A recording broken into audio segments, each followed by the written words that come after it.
안녕하세요. 이혼 전문 변호사 조인섭입니다. 안녕하세요. 이혼 전문 변호사 최영비입니다. 최 변호사는 남자를 볼 때 어떤 부분을 가장 중요하게 생각하나요? 대표님, 저는 결혼을 했기 때문에 남자를 보기를 이제 돌같이 하고 있습니다. 아, 그렇군요.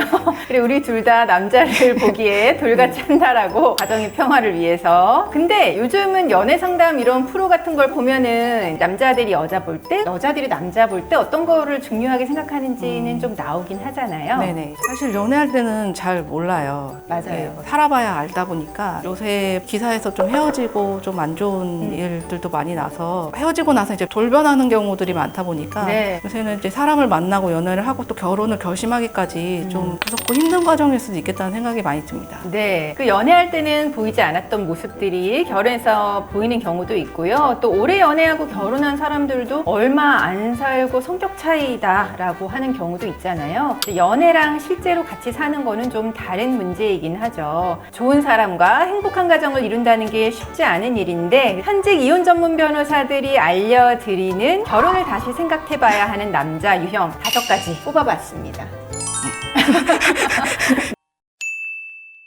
결혼을 다시 생각해봐야 하는 남자 5위는 거짓말하는 남자입니다.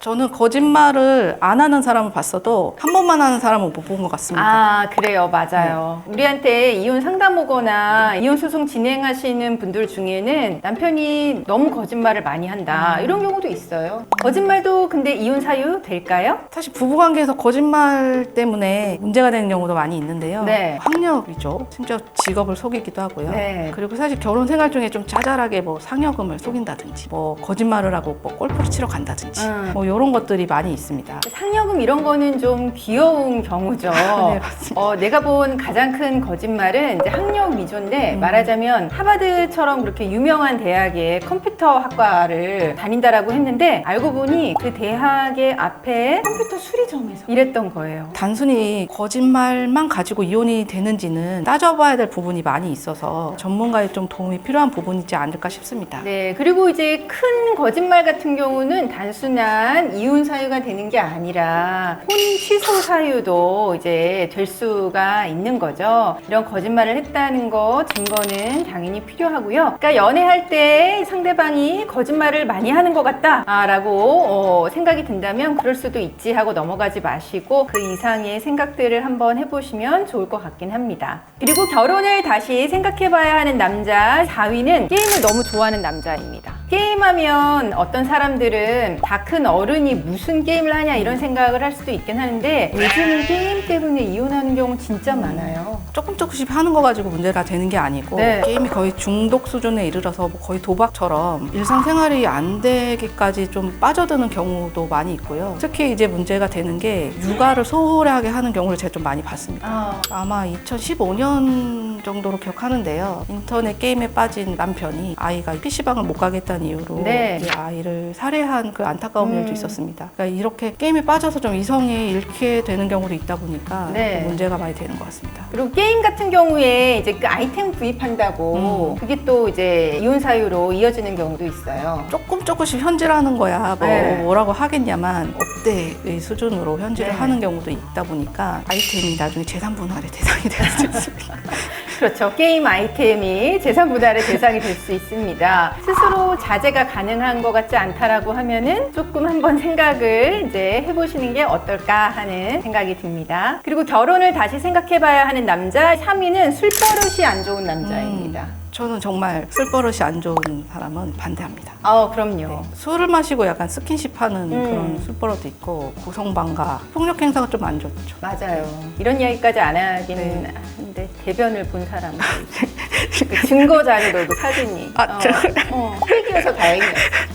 힘들었어요. 네. 근데 이제 술 마시고 폭력 행사하거나 욕설하는 경우도 많지만 실제로 이렇게 음주운전 하는 경우도 많이 있습니다. 음주운전도 제가 보기에는 습관이고요. 음주운전으로 인해서 피해를 보는 사람도 있지만 사실 나의 가정에도 굉장히 안 좋은 영향을 미쳐서 맞아요. 음주운전 때문에 이혼한 부부도 있었잖아요. 네, 맞습니다. 네. 어쨌거나 남자든 여자든 술버릇은 결혼 전에 알고 결혼하는 게 낫지 않을까.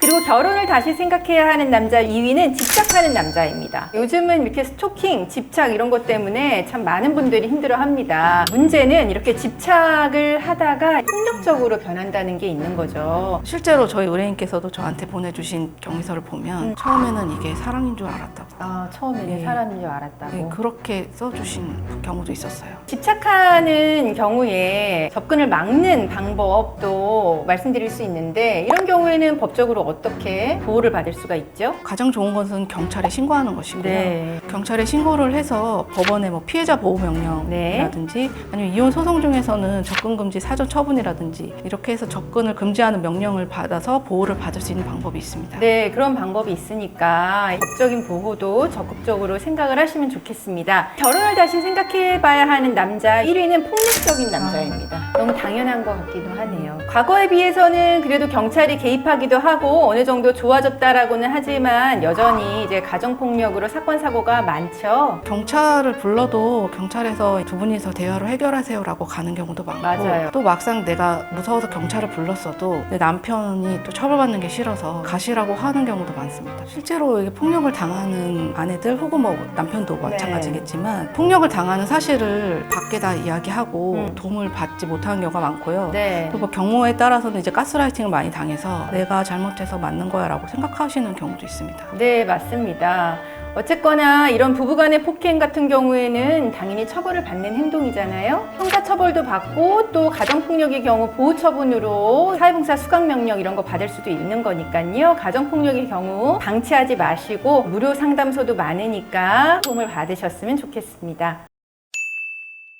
결혼을 다시 생각해봐야 하는 남자 유형 베스트 5에 대해서 이야기해봤는데 어땠나요? 제가 주변 지인이라면 네. 해주고 싶었던 이야기들을 오늘 나눌 수 있어서 너무 좋았습니다. 네, 배우자는 인생의 절반 이상을 함께 해야 하는 사람이잖아요. 그리고 또 내 아이의 엄마 또는 아빠가 될 사람이고 무조건 상대를 다 안다 생각하지 마시고 한 번쯤은 상대를 객관적으로 볼 필요가 있는 것 같긴 합니다. 그럼 저희는 다음번에는 더 유익한 컨텐츠로 돌아오겠습니다. 시청해주셔서 감사합니다. 감사합니다.